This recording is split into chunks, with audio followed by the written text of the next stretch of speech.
ఎట్లా జరిగింది? అట్లా ఎందుకు చేరే అంటానికి ఒక 10 కారణాలు ఉన్నాయి. ఇప్పుడు వాటిని లోతుగా అర్థం చేసుకుంటే మీకు సమస్య కూడా అర్థమవుతాయి. మొట్టమొదటిది, అసలు ఈ లిస్ట్కి కస్టోడియన్ ఎవరు? ఐజీ అంటే రిజిస్ట్రార్లు బాధ్యత వహించాలా, రెవెన్యూ వాళ్ళు బాధ్యత వహించాలా, సీసీఎల్ అనా? లేదు. రెండోది ఏమైందంటే, ఈ లిస్టులు తయారు చేసేటప్పుడు సర్వే సెటిల్మెంట్ రికార్డు ప్రాతిపదికన లిస్టులు తయారైనాయి. లిస్టు తయారవుతుంది 2007. ప్రాతిపదిక ఎప్పటిది? 1940లో తయారైన రికార్డు ఆధారంగా అది గవర్నమెంటా భూదానా తేల్చి పంపటం వల్ల ఈ కొత్త రికార్డులో పట్టాను ఉండొచ్చు, పాత రికార్డుల గవర్నమెంట్ అసైన్ ఉంటే కూడా అవి కూడా లిస్టులోకి వచ్చాయి. రెండోది, మన తెలంగాణ ప్రాంతంలో ఒక నంబర్లో 100,000 ఎకరాలు ఉన్న సందర్భం. మీరు ఆంధ్రప్రదేశ్ రాష్ట్రం తీసుకోండి, ఏ సర్వే నెంబర్లో కూడా 10 ఎకరాలకు మించి ఉండదు. తెలంగాణలో 1000 ఎకరాలు 6,000 ఎకరాలు ఉన్న సర్వే నెంబర్లు ఉన్నాయి. అసలు నెంబర్ లేని భూములు ఉన్నాయి. బిల్లా దాఖలా గడ్ నెంబర్ భూములు అంటే నెంబరే లేదు దానికి. మరి ఈ భూమిలో కొంత గవర్నమెంట్ ల్యాండ్ ఉంది, కొంత సీలింగ్ ఉంది, కొంత పట్టా ఉంది. సబ్ డివిజన్ జరగలేదు, సప్లిమెంటరీ సేత్ ఇష్యూ కాలేదు. ప్రొవిటర్లో పెట్టేప్పుడు ఏం చేస్తారు? మొత్తం నెంబర్ తీసుకెళ్లి ప్రొవిటర్ లిస్టులో పెట్టారు. ఇవి కాకుండా ఇంకొక ఇబ్బంది ఏముందంటే, ఈ లిస్టులు తయారు చేస్తున్నప్పుడు దాని బేస్ డాక్యుమెంట్ సరిగా వెరిఫై చేయాలి. ఉదాహరణకి 1,00,000 ఎకరాల భూదాన ల్యాండ్ ఉంది ఇదే ఈ రాష్ట్రంలో, తెలంగాణ రాష్ట్రంలో. ఈ 1,00,000 ఎకరాలకు మీ దగ్గర భూదాన పత్రాలు ఉన్నాయా? దాని మీద మీకు గెజెట్ నోటిఫికేషన్స్ ఉన్నాయా? రెండోది, దాదాపుగా 83,000 ఎకరాల ఎండోన్మెంట్ ల్యాండ్ అని చెప్తున్నారు. 83,000 ఎకరాలకి మీ బేస్ డాక్యుమెంట్ ఉందా?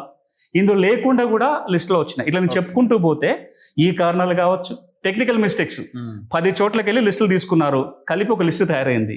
క్లరికల్ కంప్యూటర్ చేసిన మిస్టేక్స్ ఉంటాయి కదా, దానివల్ల. ఇవన్నీ కాకుండా కావాలని పెట్టినవి కూడా ఉంటాయి. అంటే ఇప్పుడు ఏ డేటా ప్రకారము ఈ భూములన్నింటిని 22A చేర్చారు? ఒక్కొక్కటి డేటా ప్రకారం ఒక్కొక్కటి వాళ్ళకి అనుకూలంగా ఉన్నది, అనుకూలంగా లేని అనుకుంటూ డివైడ్ చేసుకుంటూ పెట్టేసినట్టేనా? రూల్ ప్రకారం అయితే మీరు ఏ సర్వే నెంబర్ పెట్టినా దానికి సంబంధించిన బేస్ డాక్యుమెంట్ అక్కడ ఉండాలి. అంటే దానికి రీజన్ ఉంటుంది కదా? ఉంటుంది, అదే అంటున్నాను. 22A ఎందుకు పెట్టాం? పెట్టాలి, చెప్పాలి కదా. చెప్పాడు. ఉత్తర రీజన్ చెప్పుడు కాదు. పక్కన assign land, ceiling land, Bhoodan land రాష్ట్రం కాదు. దాని పక్కన దానికి సంబంధించిన కాగితం కూడా PDF అటాచ్మెంట్ పెట్టాలా. మీకు ఎక్కడ అటాచ్మెంట్ ఉండదు, కేటగిరీ ఉంటది.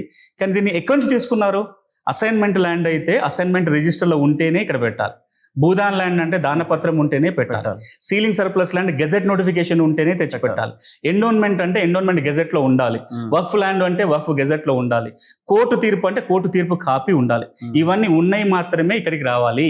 కానీ దురదృష్టం ఏంటంటే, ఈ ఆధారాలు లేనియే బోలెడు ఇందులోకి వచ్చినాయి. అందుకే మాటికి హైకోర్టు చెప్తున్న మాట ఏంటంటే, ఈ లిస్టు పబ్లిక్ డొమైన్ లో ఉండాలి. ఏ కేటగిరీలు పెడుతున్నారో ఆ పేరు రాయాలి. దానికి సంబంధించిన డాక్యుమెంట్ని కూడా మీరు అక్కడ అందుబాటులో పెట్టాలి అని చెప్తున్నారు. ఇప్పుడు ఏవి లేవు. దానివల్ల ఏమవుతుంది? ఎవరైతే అధికారి పెడుతున్నారో అది డిస్క్రిప్షన్. రెండోది, ఒకరి బాధ్యత లేదు. ఇప్పుడు అసైన్ ల్యాండ్ ఉంది, లిస్ట్ తహసీల్దార్ తయారు చేస్తాడు, ఆర్డీఓ ద్వారా కలెక్టర్లకు వస్తుంది, వీళ్ళు IGRS ద్వారా రిజిస్టర్లకు పంపుతారు. భూదాన్ ల్యాండ్ భూదాన బోర్డు నిర్వహించాలి. ఇప్పుడు బోర్డు లేదు, స్పెషల్ ఆఫీసర్ ఉంటాడు. ఈ స్పెషల్ ఆఫీసర్ ఆ లిస్టులు పంపుతారు, కలెక్టర్లు తీసుకెళ్లి లిస్టులో పెడతారు. ఇవన్నీ కాదు. ఇప్పుడు మనము అన్ని రకాల భూమి రికార్డులు ఒక చోటకి తేవాలనే కదా ఆన్లైన్ రికార్డ్ విధానం అన్ని రాష్ట్రాల్లో మొదలైంది. అంతకుముందు వెబ్లాండ్ కావచ్చు, తర్వాత మా భూమి కావచ్చు, మొన్న ధరణి కావచ్చు, ఇవాళ భూభారతి కావచ్చు. మరి అన్ని డిపార్ట్మెంట్లకి అదే బేస్ రికార్డ్ అయినప్పుడు 22A కూడా ఇదే బేస్ రికార్డు కావాలిగా. కానీ ఈ రోజు మీరు తెలంగాణలో చూడండి, భూభారతిలోనూ అప్పుడు ధరణిలో పట్టా భూమి అని ఉంటుంది, 22Aలో అసైన్ ల్యాండ్ అని వస్తుంది. మరి ఇక్కడ అసైన్ ల్యాండ్ ఎందుకైంది? అక్కడ భూభారతికి 22A సంబంధం లేదు. అదే కదా, సంబంధం ఉండాలి కదా.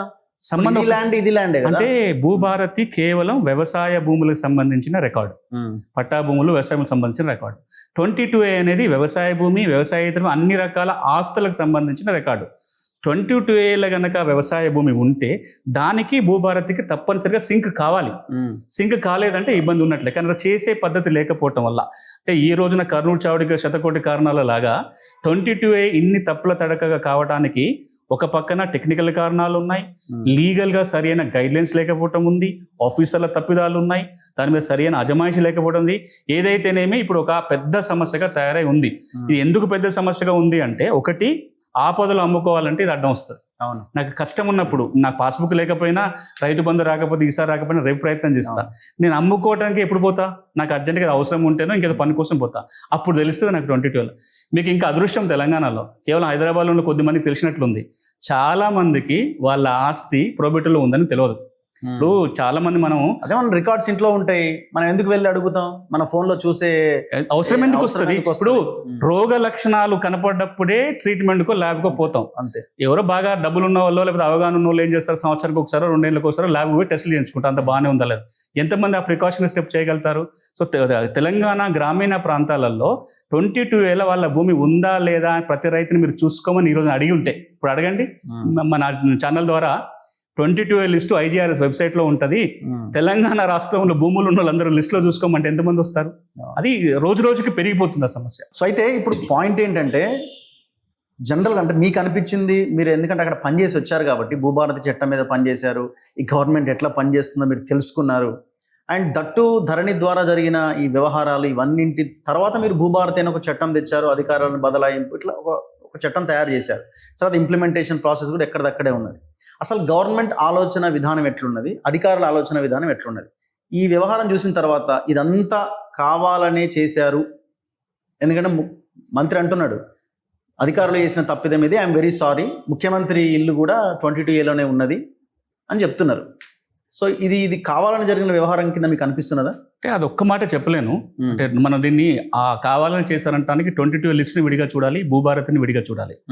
22 లిస్టుకి వచ్చినప్పుడు అయితే కొన్ని చోట్ల కావాలని అయి ఉండొచ్చు కూడా, ఎందుకంటే ఇది చాలా మందికి ఒక ఆదాయ వనరుగా మారిపోయింది. లిస్టులో ఉంచాలన్నా తీయాలన్నా ఒక పద్ధతి లేదు, ఒక చట్టం లేదు, ఒక గైడ్ లైన్స్ లేకపోవటం వల్ల ఈ రోజున లిస్ట్ లో ఉంటుంది. లిస్ట్ లో ఇష్టం వచ్చినట్టు పెట్టడం, ఇష్టం వచ్చినట్టు తీయడం కూడా చేయొచ్చా? ఇప్పుడు 22Aలో పలానా భూమి ఉండాలని సెక్షన్ 22A చెప్తుంది.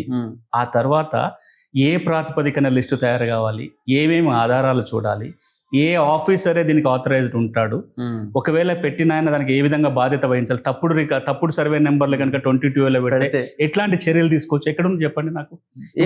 ఆ పని ఏం లేదు. ఇప్పుడు ఆ పని ఆంధ్రప్రదేశ్ ప్రభుత్వం 20 రోజుల కింద చేసింది.